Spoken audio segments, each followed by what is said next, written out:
की राजनीति में एक बड़ा यू टर्न हुआ है और इस बार मामला है रूस के तेल का। वही रूस जिस पर अमेरिका और उसके सहयोगियों ने कड़े प्रतिबंध लगाए थे, वही रूस जिसे तेल खरीदने पर कई देशों को चेतावनी दी थी। लेकिन अब अचानक अमेरिकी राष्ट्रपति डोनाल्ड ट्रंप बोल रहे हैं कि रूसी तेल खरीद सकते हो और वो भी 30 दिन तक। अब सबसे पहला सवाल तो यहाँ ये खड़ा होता है, क्या ट्रंप जी अपने आप को दुनिया भर का राजा समझने लगे हैं कि जो वो कहेंगे हर देश वही करेगा? और अगर ऐसा है भी तो क्यों ट्रंप ने अपने ही फैसले से यू टर्न ले लिया? क्या रूस पर लगाए गए प्रतिबंध अब कमजोर पड़ रहे हैं? दरअसल इसके पीछे छिपी है एक बड़ी जंग, एक बड़ा तेल संकट और वैश्विक राजनीति की मजबूरी। आइए आसान भाषा में आपको समझाते हैं ये पूरा मामला। नमस्कार, मेरा नाम है कनिष्का और आप देख रहे हैं जी न्यूज का एक डिजिटल प्लेटफॉर्म। दरअसल अमेरिका ने दुनिया के कुछ देशों को 30 दिन तक रूसी तेल खरीदने की अस्थायी अनुमति दे दी है, लेकिन ये पूरी तरह खुली छूट नहीं मानी जाती। ये सिर्फ और सिर्फ उस तेल के लिए है जो पहले से जहाजों में लोड होकर समुद्र में फंसा हुआ है, यानी नया तेल खरीदने की इजाजत अभी नहीं मिली। सिर्फ वही तेल जो पहले से रास्ते में है उसके लिए मिली। ये छूट लगभग 4 अप्रैल तक के लिए दी गई है और अब सवाल ये उठता है कि अचानक ये फैसला क्यों लिया गया? दरअसल इसका सीधा संबंध जुड़ा है मिडल ईस्ट की जंग से। दरअसल ईरान और इजराइल के बीच बढ़ते संघर्ष ने पूरी दुनिया की तेल सप्लाई को हिला कर रख दिया है, खासकर कि स्ट्रेट ऑफ हॉर्मुज से, जहां से दुनिया के बड़े हिस्से का तेल गुजरता है, वो क्षेत्र तनाव की वजह से प्रभावित हो गया है।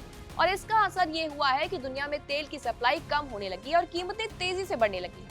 कई जगहों पर कच्चे तेल की कीमत $100 प्रति बैरल के करीब पहुंच गई है। और अगर इस संकट और बढ़ा तो दुनिया भर में पेट्रोल और डीजल की महंगाई और भी तेज हो सकती है। और इसी बीच तेल की कमी को रोकने के लिए अमेरिका ने एक अस्थायी यानी कि टेम्पररी समाधान निकाला है। उसने कहा है कि जो रूसी तेल पहले से समुद्र में फंसा हुआ है उसे बाजार में आने दो, ताकि सप्लाई बनी रहे और कीमतें काबू में रहें। हालांकि बताया तो ये भी जा रहा है कि समुद्र में करीब 12 करोड़ बैरल के आसपास रूसी तेल फंसा हुआ था, जो दुनिया के कुछ दिनों की सप्लाई के लिए बराबर है। अगर ये बाजार में नहीं आता तो कीमतें और तेज उछल सकती हैं। लेकिन अब आप सोच रहे होंगे कि सब में भारत का रोल क्या है? तो बता दें, भारत दुनिया के सबसे बड़े तेल आयातकों में से एक है और पिछले कुछ सालों में भारत ने रूस से बड़ी मात्रा में सस्ता तेल खरीदा। और शायद यही वजह है कि भारत को भी 30 दिन की छूट मिली, ताकि भारतीय रिफाइनरी इस तेल को खरीद सके। और अमेरिका का कहना है कि ये सिर्फ एक अस्थायी कदम है ताकि वैश्विक बाजार स्थिर रहे। लेकिन इसमें एक बड़ा ट्विस्ट ये भी है। दरअसल दिलचस्प बात यहाँ पे ये है कि कुछ समय पहले तक अमेरिका भारत पर दबाव डाल रहा था कि रूस से तेल खरीदना कम कर दे, लेकिन अब हालात ऐसे बने हैं कि उसी अमेरिका को खुद ये छूट देनी पड़ी।